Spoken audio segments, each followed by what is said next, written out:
নমস্কার বন্ধুরা, আশা করি আপনারা প্রত্যেকে ভালো আছেন, সুস্থ আছেন। আজকের যে বিষয়টা নিয়ে আলোচনা করব সেটা খুব গুরুত্বপূর্ণ একটা বিষয়। অনেকেরই প্রশ্ন হচ্ছে যে নেট সেট পাশ করে আমরা অনেকদিন ধরেই বসে রয়েছি, আমরা পিএইচডি পাচ্ছি না, চাকরি কি হবে সেটা বুঝতে পারছি না। ঠিক আছে, মানে পাস তো করে নিয়েছি কিন্তু আদৌ হাতে কি অপশন রয়েছে জানি না। জীবনটা পুরোপুরি যেন থমকে গেছে। কি করব বুঝতে পারছি না, চারদিক থেকে নানান লোকে নানান কথা বলছে। আয়ের কোনো পথ দেখতে পাচ্ছি না, বা কোনো জায়গাতেই কি চান্স আছে সেটাও জানতে পারছি না। এটা নিয়ে অনেকেই অনেকদিন ধরেই অনেকের চিন্তা ভাবনা থেকে থাকবে এবং কিছুজন আমাকে জানিয়েছেন। তা আমার মনে হয়েছে বিষয়টা নিয়ে ক্লিয়ার একটা স্বচ্ছ ধারণা আপনাদেরকে আমার দেওয়া প্রয়োজন। সেটা হচ্ছে, প্রথমত আমরা যারা মানে নেট সেট পাশ করেছেন, মানে আপনারা যারা প্রত্যেকে পাশ করেছেন নেট সেট বা যে পিএইচডির বিষয়টা, সেক্ষেত্রে আমরা বলি যে অ্যাডমিশন টু পিএইচডির বিষয়টা এটাই হয় যে যেখানে আপনি ইন্টারভিউতে বসতে পারছেন পিএইচডির ক্ষেত্রে। আগে আমাদের এরকম ছিল, ইউনিভার্সিটিতে এক একটা ইউনিভার্সিটিতে এক এক রকম সিলেবাস ছিল। সেই সিলেবাসগুলো আমাদেরকে পড়তে হতো, আয়ত্ত করতে হতো, করে আমরা রেট পরীক্ষাতে বসতাম। রিটেন এক্সাম, রেট পরীক্ষা, এবং তার যে সিলেবাস সেটা ইউনিভার্সিটি অনুযায়ী আলাদা আলাদা হতো। তো অতগুলো সিলেবাস আমাদের পড়তে হতো, পড়ে আমাদের পরীক্ষা দিতে হতো, ওতে পাশ করলে ইন্টারভিউ হতো। এখন যে বিষয়টা করা হয়েছে অ্যাডমিশন টু পিএইচডিতে, সেটা হচ্ছে যদি আমরা অ্যাডমিশন টু পিএইচডির জন্য যে একটা মোটামুটি নম্বর শিরোধার্য এনটি এর কাছে, ইউজিসির কাছে, সেই নম্বরটা যদি আমরা পেয়ে যাই তাহলে আমরা অ্যাডমিশন টু পিএইচডির যে সার্টিফিকেটটা পাই, তার ফলে আমাদের সেটার বৈধতা 1 বছর থাকে এবং তার ফলে আমরা ইন্টারভিউতে ডাইরেক্ট বসতে পারি। আমাদের আর আলাদা করে রেট এক্সাম দেওয়ার প্রয়োজন পড়ে না। আমি একটু ক্লিয়ার করে দিচ্ছি কারণ অনেকেই আমি দেখেছি কমেন্টে এটা নিয়ে কনফিউজড, তাই আমি ভিডিওর প্রথমেই বলে দিলাম। আচ্ছা, এরপরে আসি হচ্ছে যারা নেট সেট পাশ করে বসে রয়েছেন অনেক দিন ধরে, তাদের অনেক চেষ্টাও করছেন, হয়তো পিএইচডি হচ্ছে না কারণ পিএইচডির সিট সংখ্যা অনেক সীমিত, ভ্যাকেন্সি খুবই কম থাকে আমরা জানি। এবং বিভিন্ন প্রাইভেট ইউনিভার্সিটিও রয়েছে যেখান থেকে পিএইচডি করাও যায়, সেখানে অনেকটা টাকা পয়সারও ব্যাপার রয়েছে। তো নানান কারণে যাই হোক পিএইচডি হচ্ছে না, এবং চিন্তা করছেন যে নেট সেট পাস করে হলোটা কি, কারণ চাকরির কোনো কিছু হচ্ছে না। তো সেক্ষেত্রে আয়ের দিক থেকে কিভাবে, মানে আয়ের দিক আপনারা দেখতে পারেন, তার কতগুলো দিক আমার মনে হয় বলাটা উচিত, তাতে আপনাদের সুবিধে হবে। আমরা একটু দেখে নিই। প্রথমে আমরা মোটামুটি এই দুটো অপশন জানি। নেট সেট পাশ করা মানে হচ্ছে, একটা হচ্ছে নেট সেট জেআরএফ পাশ করা মানে একটা গতি হচ্ছে অ্যাসিস্ট্যান্ট প্রফেসর, অর্থাৎ কলেজ সার্ভিস কমিশনের যে ফর্ম বেরোবে, ফর্ম ফিল আপ করবো, করে দিয়ে আমরা ডাইরেক্ট ইন্টারভিউতে যাব এবং তারপরে আমরা কলেজের প্রফেসর হব। এই একটা পথ, খুব কমন পথ, এটা আমরা প্রত্যেকেই জানি। আরেকটা হচ্ছে এই যে রিসার্চার বা গবেষক হব।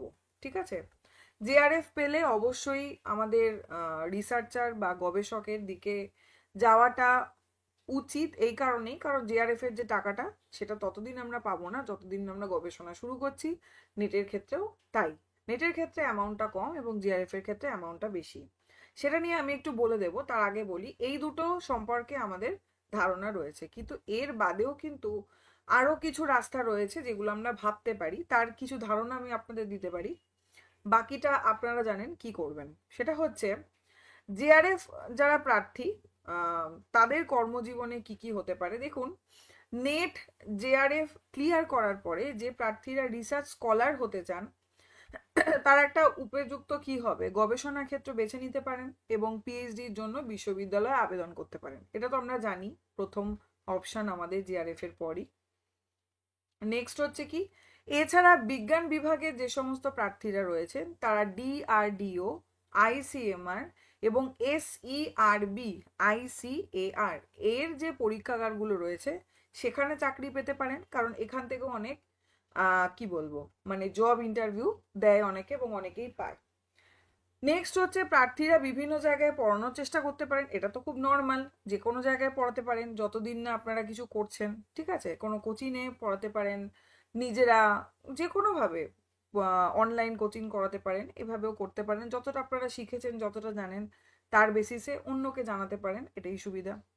ইউজিসি নেট জেআরএফ পাশ করা প্রার্থীরা বিভিন্ন পিএসইউ, এই জায়গাটা মনে রাখবেন, পিএসইউ এবং সরকারি অর্থায়নে পরিচালিত যে সংস্থাগুলো রয়েছে, যে প্রকল্প ব্যবস্থাপকগুলো রয়েছে, লেখক বা প্রকল্প সহকারীর পদের জন্য আপনারা যোগ্য হতে পারেন।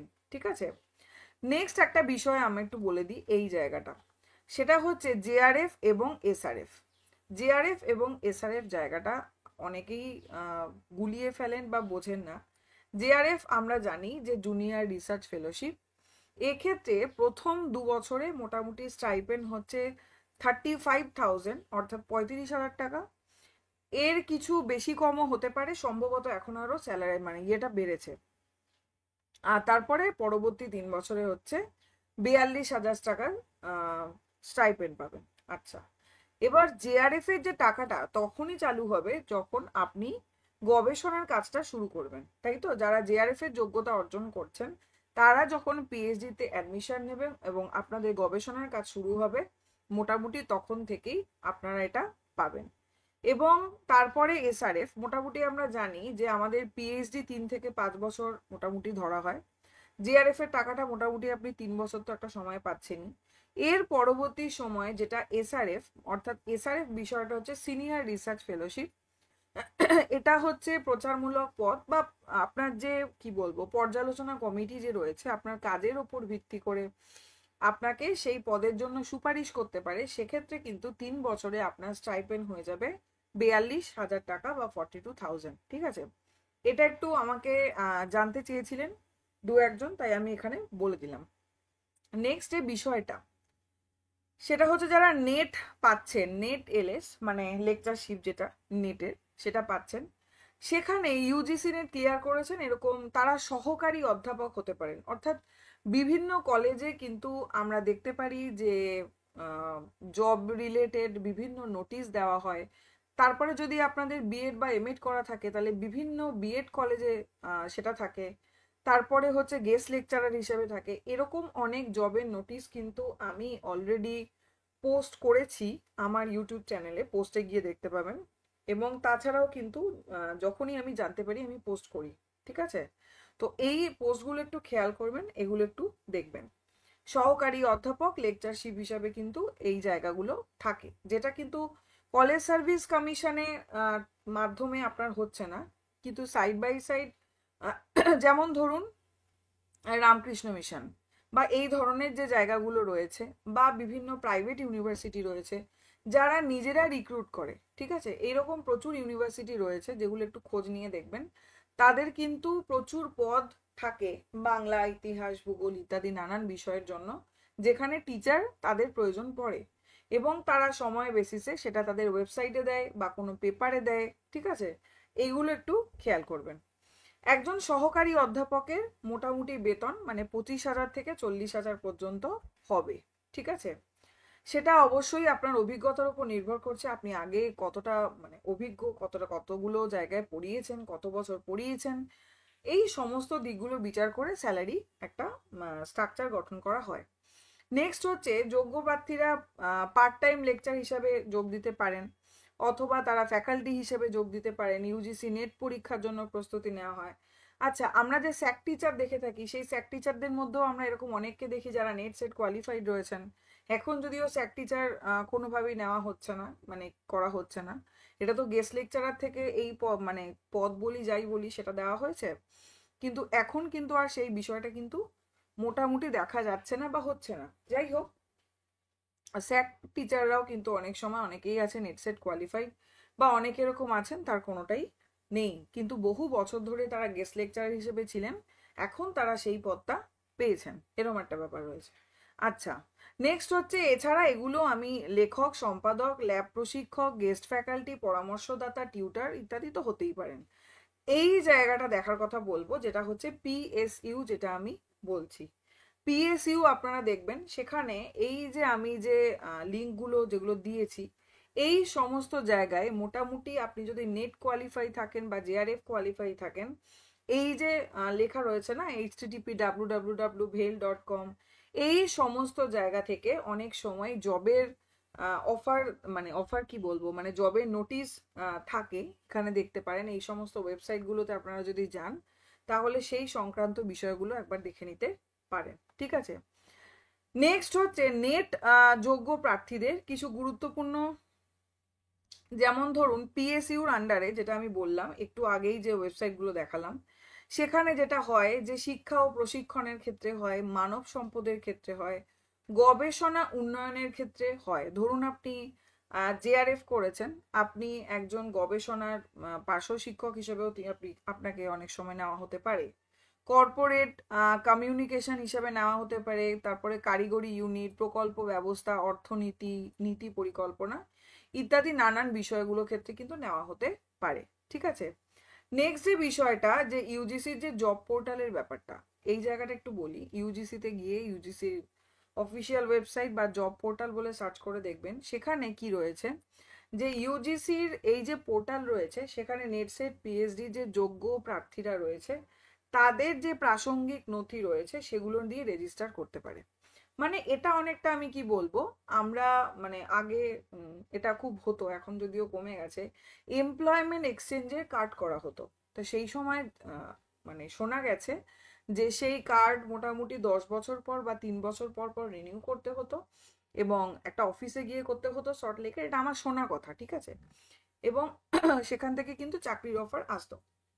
ইউজিসির একটা পোর্টাল করা হয়েছে, যদি আপনি নেট সেট পিএইচডি পেয়ে থাকেন এবং আপনার যে একাডেমিক ডিগ্রি যাবতীয় সমস্ত কিছু, ওদের একটা ফর্ম বা পোর্টাল রয়েছে, সেখানে গিয়ে আপনি পূরণ করলেন, পূরণ করে আপনি এটুকু জানালেন যে হ্যাঁ আপনি অলরেডি নেট বা সেট বা জেআরএফ বা অ্যাপিয়ার টু পিএইচডি যে কোনো একটা আপনি পাশ করে বসে রয়েছেন, সেটা আপনি ওদের পোর্টালে দিয়ে দিলেন। তখন এরপর আপনাকে কোনো জবের জন্য এরা রিকমেন্ড করলেও করতে পারে। তো সেটা আপনারা যেহেতু আপনাদের পাস করা রয়েছে তো করে রাখলেও করে রাখতে পারেন।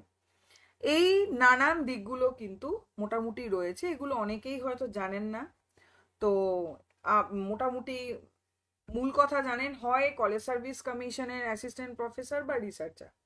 এছাড়াও আমি বলি, যেমন ধরুন যদি নেটের পাশাপাশি আপনাদের বিএডও করা থাকে, তাহলে যেটা পিএসসি পরীক্ষা রয়েছে পাবলিক সার্ভিস কমিশনের আন্ডারে, যেটা অ্যাসিস্ট্যান্ট মাস্টার মিস্ট্রেসের যে পরীক্ষাটা, তারপরে হচ্ছে অ্যাসিস্ট্যান্ট প্রফেসরের যে পরীক্ষাটা, দুটো সিলেবাস কিন্তু একই, ঠিক আছে।